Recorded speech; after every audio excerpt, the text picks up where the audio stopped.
He looked like any other drifter who wandered into town. Dusty boots, weathered hat, a man who spoke only when words mattered. But when Jack Morrison spotted that woman trembling in the corner of the Golden Nugget Saloon, what he discovered would shake the very foundations of Crimson Valley. Because some men can bury their past, but justice never truly dies. And sometimes, when the quietest stranger finally decides to act, his voice can topple an entire empire built on fear. Nobody knew who he really was. Just another quiet cowboy, rolling into town with dust on his clothes and shadows in his eyes. For 3 weeks, he'd been nothing more than a ghost drifting through Crimson Valley, working at Henderson's lumber mill by day, nursing whiskey in the corner booth by night. They called him Drifter Jack, a man with no past, no future, just the endless present of a wanderer who never stayed anywhere long enough to matter. But tonight, everything was about to change. Crimson Valley sat wedged between mountain peaks like a secret the earth wanted to keep hidden. A place where strangers came to disappear,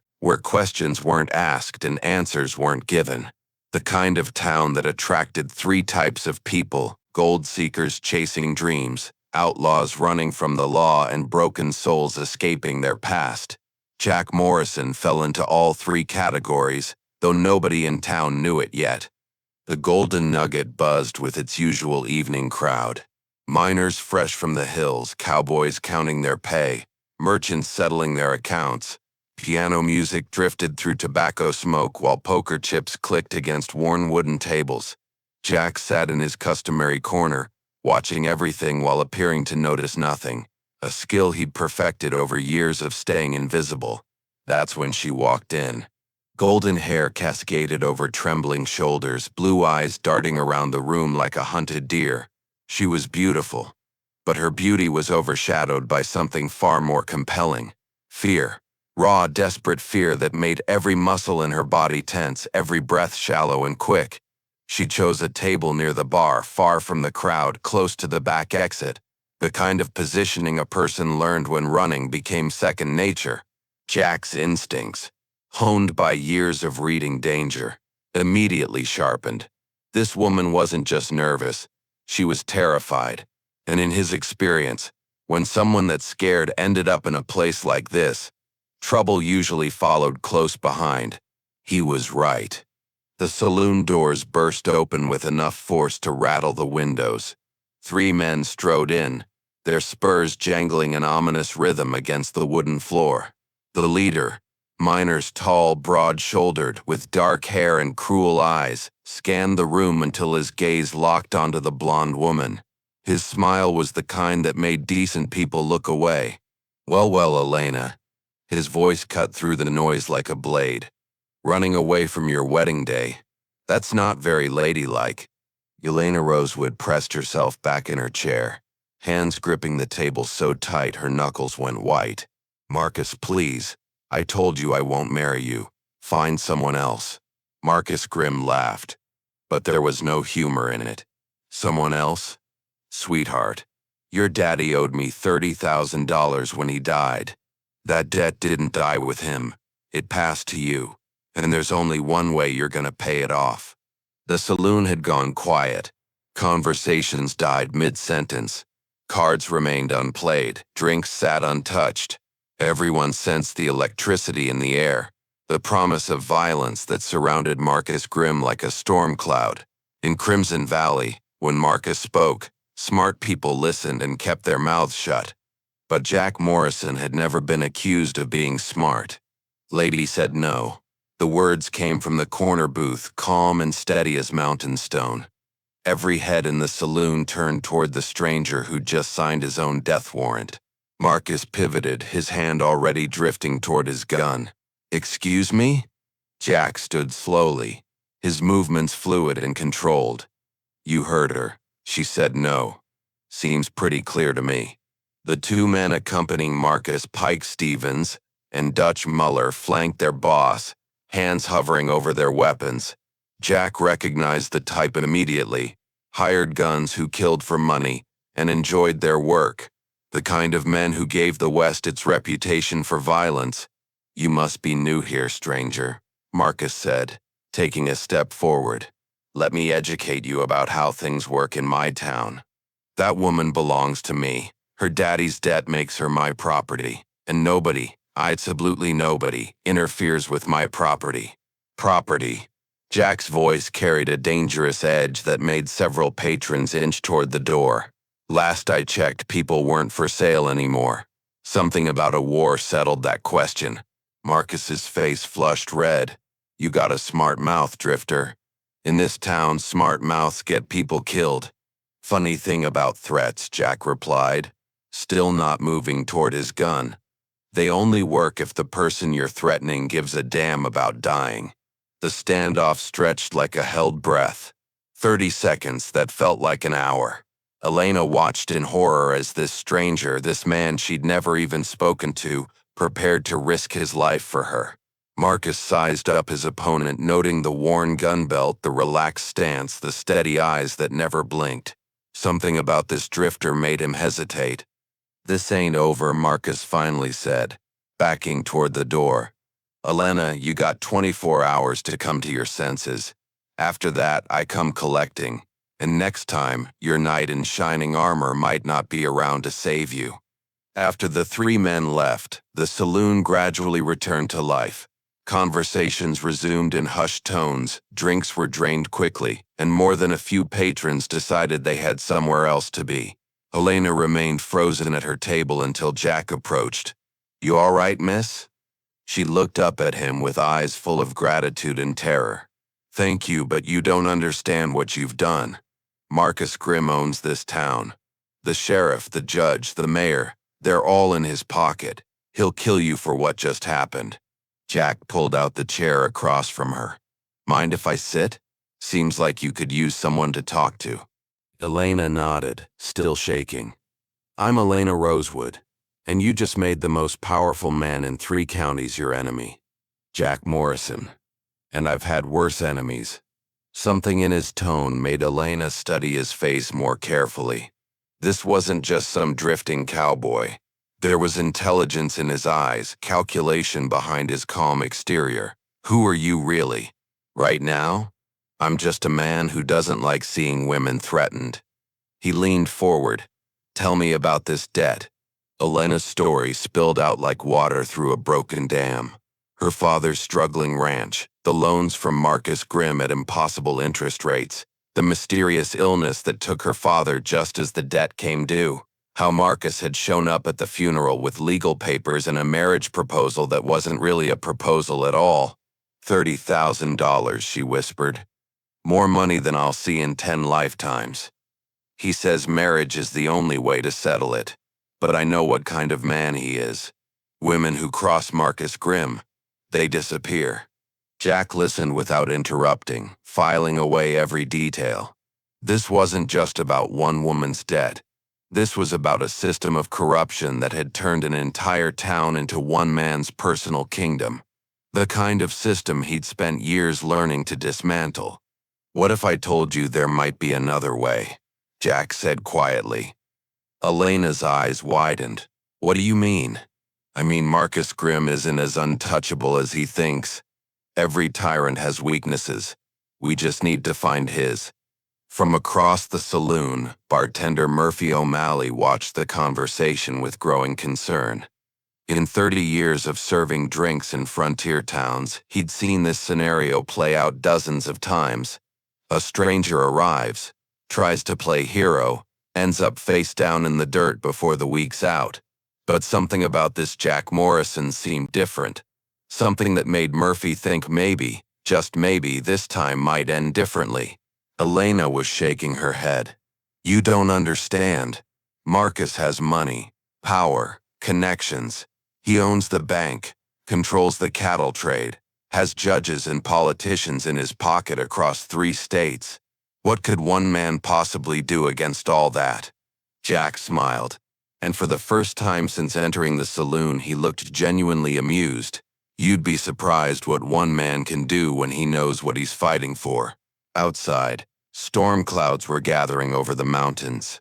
Inside the Golden Nugget, 2 strangers were planning something that would either free a town from tyranny or get them both killed trying. Elena Rosewood had no way of knowing that the quiet drifter sitting across from her carried secrets that could destroy Marcus Grimm's empire. Secrets buried so deep that even Jack himself sometimes forgot who he really was.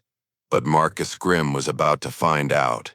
The next morning brought news that sent shockwaves through Crimson Valley.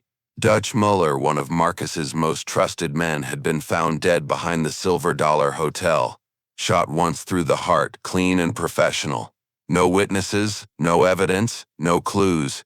Just a dead gunfighter and a message that someone in town wasn't afraid of Marcus Grimm. Jack heard the news while eating breakfast at Martha's Diner, the only restaurant in town that served food fit for human consumption. The locals whispered about it in hushed tones, shooting nervous glances at the stranger who'd challenged Marcus the night before. Coincidences like this didn't happen in small towns.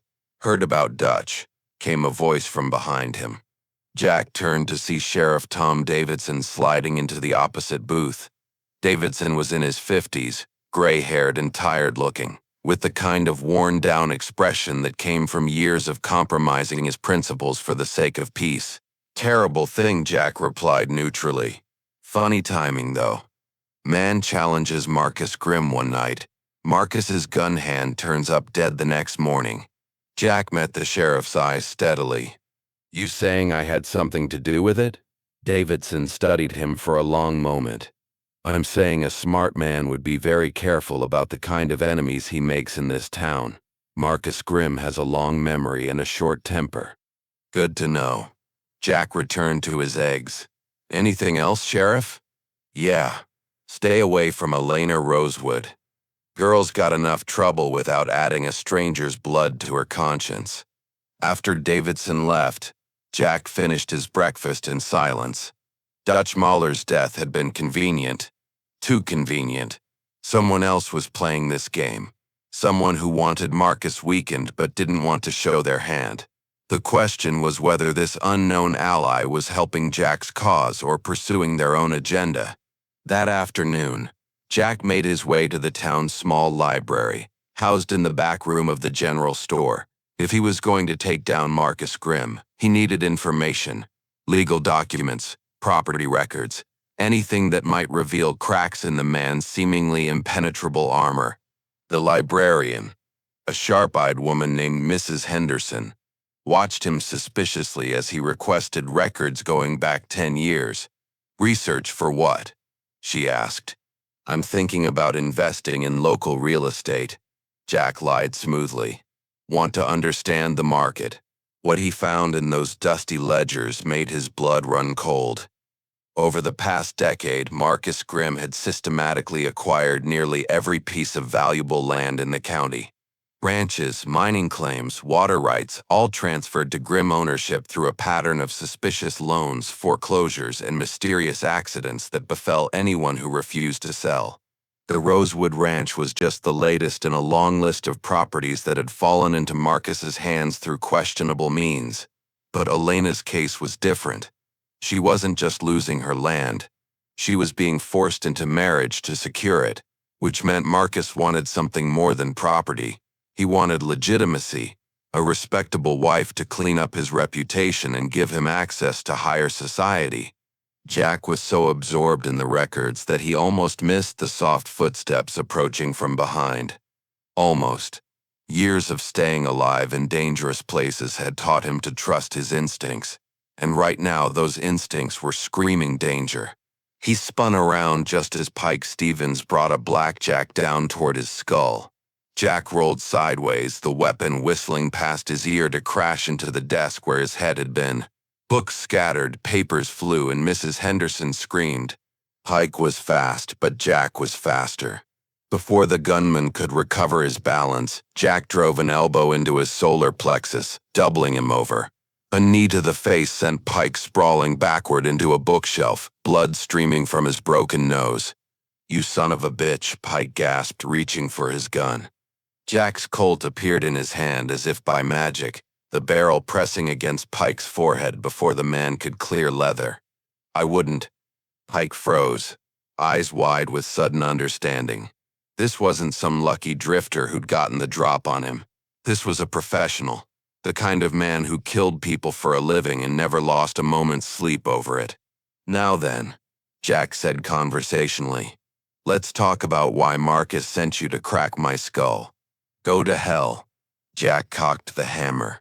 The metallic click echoed through the small room like a death knell. Wrong answer. Let me ask differently. Does Marcus know about the federal investigation? Pike's face went white. What federal investigation? The one that's been building a case against him for the past 6 months. The one that's about to bring down his entire operation. Jack was fishing, hoping his bluff would pay off. It did. You're lying, Pike said, but his voice shook with uncertainty. Am I? Then why do you think I'm really here, Pike? You think I rode into this town by accident? Think I just happened to pick the golden nugget for a drink the same night Elena Rosewood was there? Pike's confusion was genuine. Marcus hadn't told him everything. Probably hadn't told him anything about federal involvement, which meant Marcus was either unaware of any investigation or was keeping his cards very close to his chest. You're a federal marshal, Pike breathed. Jack neither confirmed nor denied it. Tell Marcus I want to meet. Tomorrow night, at the old mine shaft outside town. Just him and me. We settle this like men. He'll kill you. Maybe. But if I don't show up, or if anything happens to Elena Rosewood, those federal warrants get served the next morning. You tell him that. Jack backed toward the door, his gun never wavering from Pike's head. And Pike, if I see you again before tomorrow night, I'll put a bullet between your eyes and save everyone the trouble. As soon as Jack disappeared, Pike scrambled for his gun and raced toward the door. But the stranger was already gone, vanished into the afternoon crowd like smoke. Pike had never seen anyone move that fast, draw that smooth, or radiate that kind of controlled lethality. Whatever game Marcus thought he was playing, they were facing an opponent unlike any they'd encountered before. That evening, Elena found Jack sitting by the creek that ran behind the town. She'd been looking for him since hearing about the fight at the library, worried that Marcus's retaliation would be swift and brutal. Are you insane? She demanded, sitting down beside him. Pike Stevens is one of the deadliest gunfighters in the territory. You could have been killed, but I wasn't. Jack skipped a stone across the water's surface. And now Marcus knows he's dealing with something more than just a drifting cowboy. What are you? Elena studied his profile in the fading light. You're not just some random stranger who happened into town. Nobody moves like that, draws like that, thinks like that without training. Jack was quiet for a long moment, watching the sun sink behind the mountains. Elena's breath caught. Why? Because 10 years ago, Marcus Grimm and his men killed my family, my wife, my daughter, burned down my ranch and left me for dead. Jack's voice was steady, but Elena could hear the pain beneath the surface. I've been tracking him ever since. The pieces suddenly fell into place. You're not here to help me. You're here for revenge. Started that way, Jack admitted. But seeing what he's done to this town, to people like you, maybe it's bigger than just personal vengeance now. Elena felt a chill that had nothing to do with the evening air. What happens tomorrow night? Tomorrow night, one way or another, Marcus Grimm's reign of terror ends. And if you're killed? Jack finally looked at her, and Elena saw something in his eyes that made her understand why Pike Stevens had looked so terrified. Then you run. You take whatever money you can find and you run as far and as fast as you can, because without me, you won't survive what comes next. They sat in silence as darkness fell over Crimson Valley. Tomorrow would bring either freedom or death, and both of them knew that the odds weren't in their favor. Marcus Grimm had survived this long by being smarter, more ruthless, and more prepared than his enemies, but he'd never faced an enemy like Jack Morrison. A man who had nothing left to lose was the most dangerous kind of opponent, and Marcus Grimm was about to learn that lesson the hard way. The old mine shaft sat 3 miles outside Crimson Valley, a relic from the town's early mining days when men still believed they could dig fortunes out of the mountains. The entrance gaped like a wound in the earth, surrounded by the rusted remains of equipment and broken dreams. Jack arrived first as he'd planned. The high ground was already secured, escape routes mapped, contingencies prepared. If this was going to be his final fight, he intended to control as many variables as possible. Marcus showed up exactly at midnight, but he didn't come alone. Despite Jack's demand for a one-on-one meeting, 6 armed men flanked the mine entrance. Marcus Grimm hadn't built his empire by fighting fair. "Morrison," Marcus called out. "Show yourself." Jack stepped into the moonlight, hands relaxed at his sides. "Grimm, you've caused me considerable trouble, stranger. Cost me a good man, disrupted my business, put ideas in people's heads that they're better off without. Your business is built on fear and murder. Maybe it's time for a change." Marcus laughed. "Change? This is my town, Morrison. My county. I own every judge, every sheriff, every politician from here to the state capitol. You're one man against an empire. Sometimes one man is enough. Not tonight." Marcus gestured to his men. "Kill him." The 6 gunmen drew their weapons, but Jack was already moving. He rolled behind a pile of mining equipment as bullets whined off metal and stone. His return fire was precise and deadly. 2 men dropped before they realized they were under attack. But Jack knew the math was against him. 4 guns remaining, limited cover, nowhere to run. This was how it ended. Not in a blaze of glory, but in a lonely mine shaft, outnumbered and outgunned. Then the unexpected happened. A rifle cracked from the rocks above the mine entrance, and another of Marcus's men pitched forward. Then another. Someone was picking off Marcus's gunman with the skill of a professional marksman. "What the hell?" Marcus spun around, trying to locate the hidden sniper. "Evening, Marcus." The voice came from behind him. "Been a long time." Marcus turned to see a figure emerging from the shadows, a man he'd thought was long dead. Judge William Thornton, the honest magistrate Marcus had tried to have killed 5 years earlier. The man who'd been investigating Marcus's crimes before a mysterious fire destroyed his courthouse and supposedly claimed his life. "You," Marcus breathed. "But you're dead." "Reports of my death were greatly exaggerated," Thornton said dryly. "Though I must say, pretending to be dead for 5 years has given me an excellent opportunity to gather evidence against you." Jack used the distraction to eliminate the remaining gunmen. Within minutes, the mine shaft was littered with bodies, and Marcus Grimm stood alone, disarmed and defeated. "Federal marshals are already surrounding your ranch," Thornton continued. "Your bank accounts have been frozen, your property seized, your political allies arrested. It's over, Marcus."